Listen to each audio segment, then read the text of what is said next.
Donc mes frères, levons-nous tous ensemble. Chassons Biya du pouvoir. Ne tombons pas dans les discours de haine. Si les anglophones demandent ce qu'ils demandent, c'est parce qu'ils sont un peuple. S'ils demandent, ils n'ont pas tort de demander parce qu'il y a une histoire, ils demandent à cause sur une base. Et je pense que nous, mes frères francophones, on doit utiliser cette opportunité pour une fois nettoyer notre pays des bandits. Des bandits. Regardez les routes du pays, mon frère. Regardez le Gabon, les routes qui se passent au Gabon. Regardez comment la route de Douala Yaoundé se casse. Ça, c'est un pays, un homme qui dirige le pays depuis 33 ans. Vous voulez qu'il reste au pouvoir. Vous pensez que c'est quand on dit que même le truc des élections, là, qu'on peut le retirer au pouvoir, on ne peut jamais le laver au pouvoir. C'est maintenant qu'on a enlevé le pouvoir, on va enlever le pouvoir. Dieu veut un changement au pays. Moi qui vous parle, je suis un pasteur. Ceux qui me connaissent à Yaoundé. J'étais à Yaoundé. Je ne peux pas dévoiler mon identité. J'ai prophétisé cette chose. Le Seigneur m'avait montré cette chose depuis 2000. Le Seigneur a commencé à me montrer le problème au Cameroun depuis 2013. Et maintenant, je commence mon église au Cameroun en 2015. Et le Seigneur me révèle ça, je prophétise ça dans mon église. Ce problème anglophone. Et l'ange qui m'a apparu, qui m'a dit ça, il m'a parlé d'un génocide. Et après ce génocide, il y aura séparation. Est-ce que mes frères francophones veulent la séparation? Si vous ne voulez pas la séparation, mes frères, ne tombons pas dans les discours de haine. Que les anglophones ne détestent pas les francophones. Que les francophones ne détestent pas les anglophones parce qu'ils réclament leurs droits. Si vous voyez que ce que les anglophones réclament, c'est trop, allez lire l'histoire, vous allez comprendre. Ils demandent leurs droits.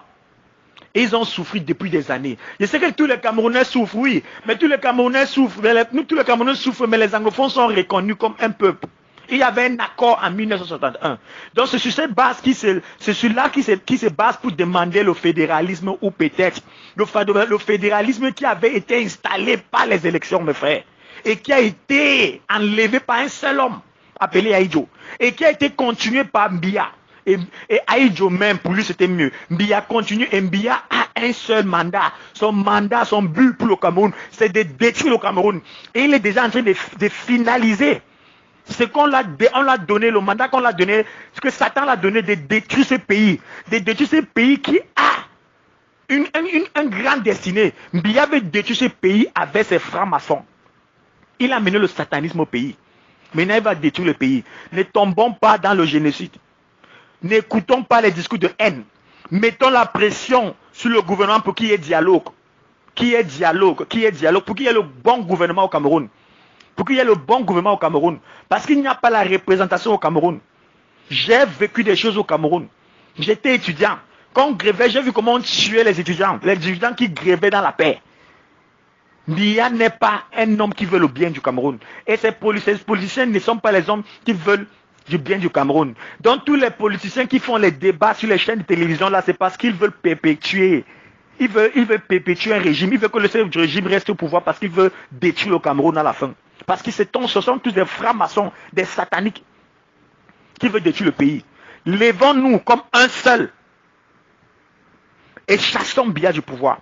Si vous ne voulez pas vous lever, mes frères francophones, s'il vous plaît, ne vous fâchez pas avec les anglophones qui demandent leurs droits. Je pense que la meilleure façon, c'est de vous joindre à nous, on chasse, on rétablit l'ordre au pays.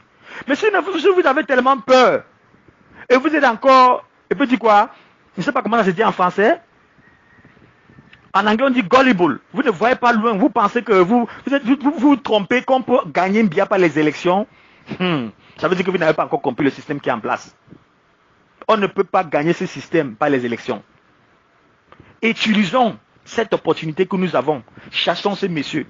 Et si vous ne voulez pas, mes frères francophones, laissez au moins que les anglophones expriment leurs droits. Mais, mon souhait c'est qu'il n'y ait pas de génocide.